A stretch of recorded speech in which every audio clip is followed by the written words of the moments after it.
The News 4 Rundown starts now. Good evening, everybody, and welcome to the News 4 Rundown. I'm Sean Yancey. It is Monday, June 22nd. Here's a look at some of the stories we're following for you tonight. We're learning more now about that deadly plane crash in Prince George's County that killed 3 people, what investigators have uncovered so far, and how the local aviation community is remembering the victims. And tomorrow is primary day across the state of Maryland. The key races we're watching closely and what voters need to know before they head to the polls. Then the Washington Wizards are on the clock. The team has the #1 overall pick in this year's NBA draft, but who will they select? We'll break down which of the top prospects could soon call D.C. home. But we begin tonight in weather alert mode. Some of you are experiencing downpours out there right now. Others are dealing with severe weather and power outages, and those storms are expected to stick around for the next few hours.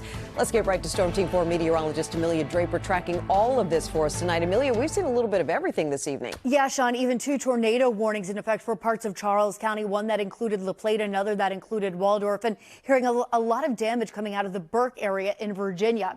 Now, the area remains under a severe thunderstorm watch until 9 o'clock tonight, but a lot of us are getting a break from the activity. A lot of us, that being said, but not if you're in southern Maryland. Parts of St. Mary's, Calvert County still seeing some very heavy rain. Now have a tornado warning across the bay in effect for the Cambridge area. So again, still some nasty weather into parts of the area. This rain is continuing, though, to push off towards the east. Here's a look at the bigger picture. And what the National Weather Service is doing is they're monitoring this line back into parts of Pennsylvania, far western Maryland, and West Virginia to see how it holds together, if they need to keep that severe thunderstorm watch up, maybe extend it, or if they're going to bring it down. Notice that it did lead to some flooding issues earlier into parts of Pennsylvania just over the border. The biggest concern with any lingering storms tonight, gusts up to 60 miles an hour and some heavy rainfall, although I do think most of us are going to be done with the storms. Now it's just about some areas of rain continuing overnight tonight, and then a rainy day tomorrow. Some heavy rain, in fact, in the forecast. By the time it's all said and done,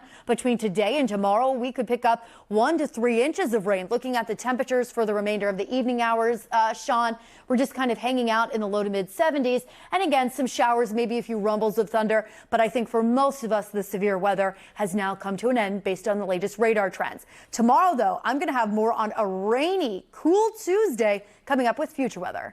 Big temperature swing there. Yes. All right, Amelia, thank you. Now the latest on a weekend plane crash in Bowie, Maryland that killed all 3 people on board. Federal investigators removed the wreckage from the small plane today. The aircraft was returning from a training flight in New Jersey to the Montgomery County Air Park in Gaithersburg. The plane went down in a small wooded area close to a townhome community. Police say they never received any 911 calls about the crash. Instead, emergency communications learned about the crash through an iPhone notification. The trees kind of stopped the impact from hitting the back of our townhouses.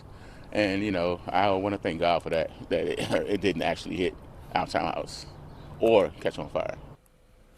The NTSB will look into several factors to determine what caused the crash, including recordings of air traffic control communications, radar data, weather reports, what the pilot had been doing within the last 72 hours, and aircraft maintenance records. Investigators expect to release a preliminary report within the next 30 days. Well, Saturday night's plane crash left the victims' families and the local aviation community devastated. The pilot, the 2 passengers on board were all killed. News 4 transportation reporter Adam Tuss has the latest on the victims tonight. Yeah, guys, you know, the aviation community, especially when you get to this level, smaller type airplanes, is a very tight-knit community. And today we have seen those members coming out to support one another and show each other love. Inside an office building and small airplane hangar here at the Montgomery County Air Park, the piloting community, friends and loved ones coming in and out to pay their respects. The pilot has been identified by Maryland State Police as 26-year-old Yoav Bromrein from Israel. The 2 young passengers, 19-year-old David Rabinovitz, also from Israel, and 20-year-old Elad Nadick from Canada.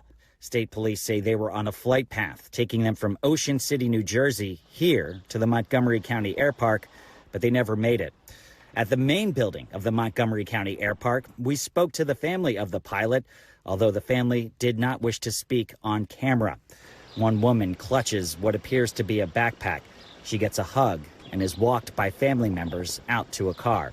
In the pilot's Gaithersburg neighborhood, not far from the air park, the word is spreading. It's devastating to hear, especially because it's like so close to here too. It appears many of the pilot, Yoav's friends, live in this community as well. Neighbors say the group has always been friendly. Those people were there. They were very tranquil. They're very sweet. Anytime you talk to them, they're going to greet you with a smile. It's really sad to hear, though. As one flight takes off from the air park today, many planes similar to the single-engine Piper Cherokee that crashed quietly lining the airfield. At the Montgomery County Air Park, Adam Tuss, News 4. All right, here's a look at some of the other stories we're following for you tonight. The FBI announced 2 more arrests in the plot to attack the UFC Freedom 250 fight at the White House and kill government officials and attendees. They charged William Faulkner and Jordan Rinker with conspiracy to commit murder. The FBI previously announced the arrest of a 19-year-old from Ohio along with 4 others. Investigators said Faulkner had experience with drones and discussed loading explosives on those drones for maximum destructive impact. The Trump administration said police arrested 5 people for alleged acts of vandalism at the reflecting pool in front of the Lincoln Memorial. President Trump claims someone used a blade to slash a 250-foot section of the reflecting pool, despite there being no known public evidence that actually happened. Mr. Trump said the pool may have to be drained again to make repairs. Charges have now been dropped against the 2 adults connected to a crash that killed a moped driver on the Taft Bridge in D.C. Saturday evening. Police say the men were in a stolen car, drove away from a traffic stop. U.S. Park Police chased them, and they hit a moped driver, then crashed into another car and ran off. The U.S. Attorney's Office said it does not have enough evidence for a conviction, but will continue investigating. A Tennessee judge determined the human smuggling charges the U.S. government brought against Kilmar Abrego Garcia were selective and vindictive. Now, just hours before their deadline to do so, federal prosecutors appealed the judge's ruling and called it wrong and dangerous. It means the Tennessee case remains active for now, and the fight over whether or where to deport Abrego Garcia will continue. Maryland voters head to the polls tomorrow in a primary election that will effectively decide who will hold political office in January. News 4's Tracy Wilkins is keeping tabs on the most critical races to watch tomorrow. Maryland, as we know, is a blue state, so the winners tomorrow are largely expected to prevail this fall. Still, we're looking at a number of consequential races this year, especially with the retirement of political legend Congressman Steny Hoyer and an intense focus on issues, including immigration and data centers. Starting at the top of the ticket, Governor Wes Moore is seeking the Democratic nomination for a second term, running again with Lieutenant Governor Aruna Miller. His challenger is physician Eric Felber and his running mate Latrice Hawkins Lights.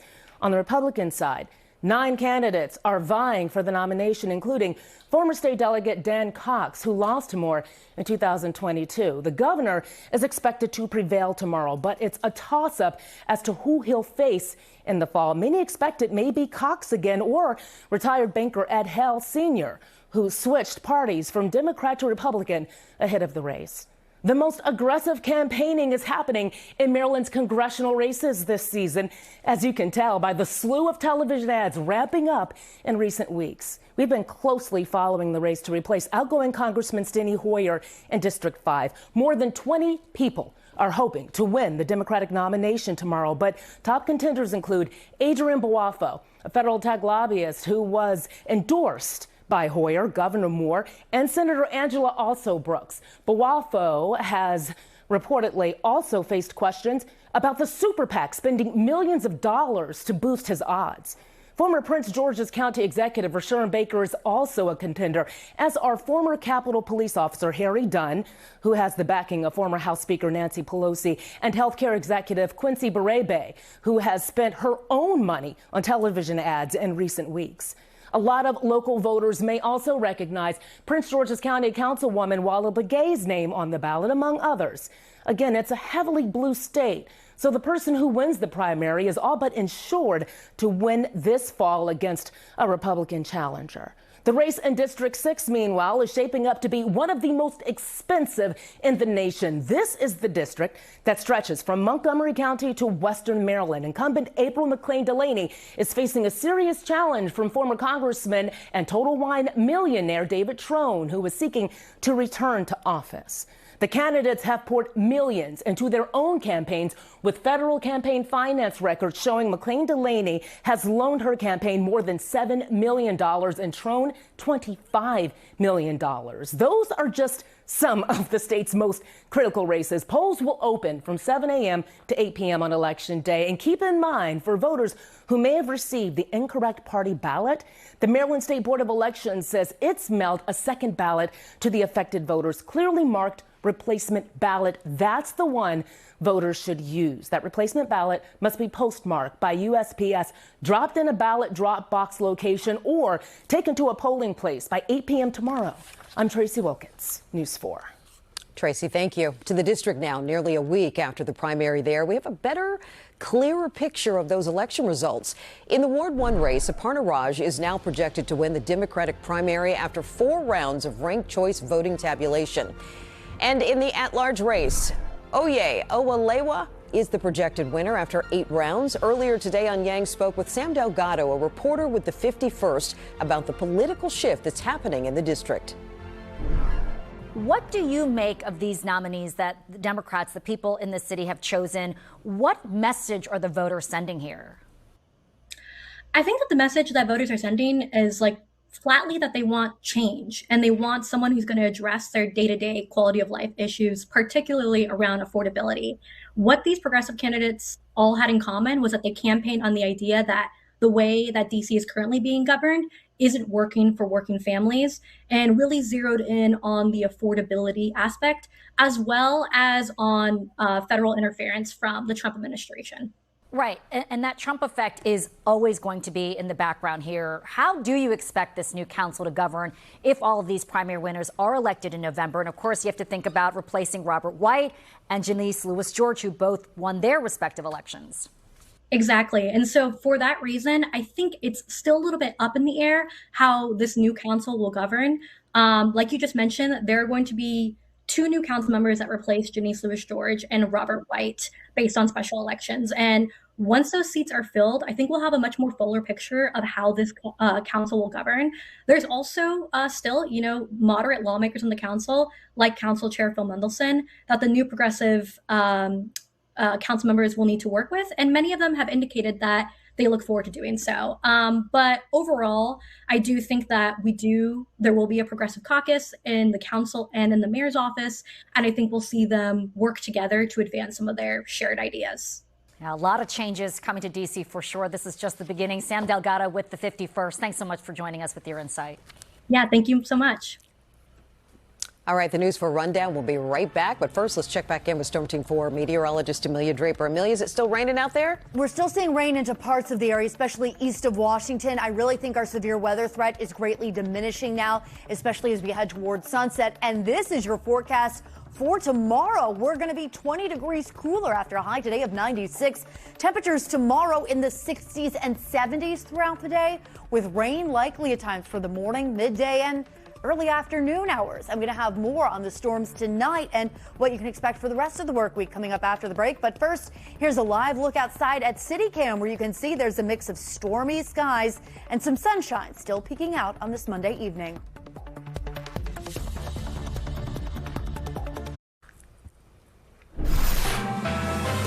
All right, we are in weather alert mode tonight. We've had a number of different things. The temperature went way down. Yeah. It was like 91 earlier today. The official high 96. So we've had more than a 20-degree temperature drop from just a few hours ago. And all of that is due to the rain that we've seen move through? Yeah, the rain. And I'm tracking more rain back to our west. More rain in the forecast tomorrow. I mean, tomorrow, we're unusually cool. Temperatures tomorrow, our average high in the upper 80s. Temperatures tomorrow will struggle to make it out of the low to mid 70s.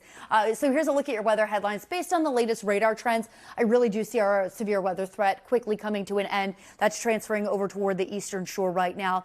But rain is likely tomorrow. Gorgeous weather on Wednesday. So tomorrow, for the parents at home with the kids, make some indoor backup plans. It is not looking like necessarily the best pool day.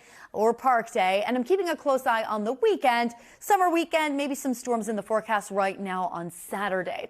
The latest with the weather alert, we have the severe thunderstorm warning until 9 o'clock, severe thunderstorm watch until 9 o'clock tonight. So this means the National Weather Service still thinks there might be the possibility for some severe weather, but they have let us know that they're monitoring that. They're going to be updating the severe thunderstorm watch to see if they need to pull it down or maybe extend it. So you want to stay tuned for that. You can keep up with that on the NBC Washington app. So looking at the radar right now, you can see nasty weather over toward Easton and Cambridge. Notice the tornado warnings over there. So absolutely crazy weather across the bay right now. Still seeing some showers east of Washington right now. Parts of Prince George's County down through southern Maryland, the northern neck, having some severe thunderstorm warnings. But notice it's Calvert Beach, Leonardtown, up around Bowie and Annapolis that are seeing some rain. And then again over toward Cambridge, a couple tornado warnings. 74 degrees is our temperature right now. It is soupy out there with the dew point temperature coming in at 71. Still feeling kind of humid, kind of close out there tomorrow despite the cool temperatures. It's like kind of a damp cool for this time of year, and then low humidity by Wednesday. Here's future weather. 8 o'clock tonight. Notice how we're dry across most of the area. Maybe some rain into parts of northern and central Virginia, and then continuing on into parts of southern Maryland around 10 o'clock. Will that be severe? Maybe some gusty damaging winds, but at this point we've lost the daytime heating. We've already kind of had the rain move through, exhausting the atmosphere, which is why I'm not sold on the fact that we're going to have more severe storms tonight.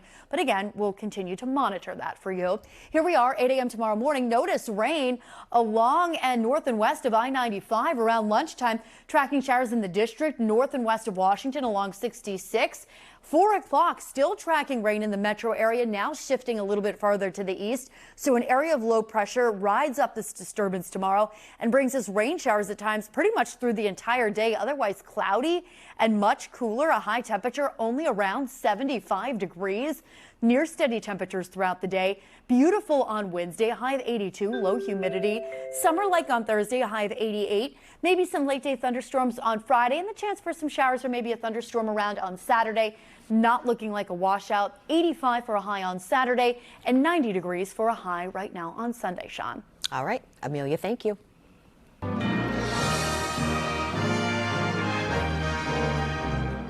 All right, so what is a birthday party without some fabulous food? Restaurants, chefs, and markets all across our region are serving up just that in honor of America's 250th birthday.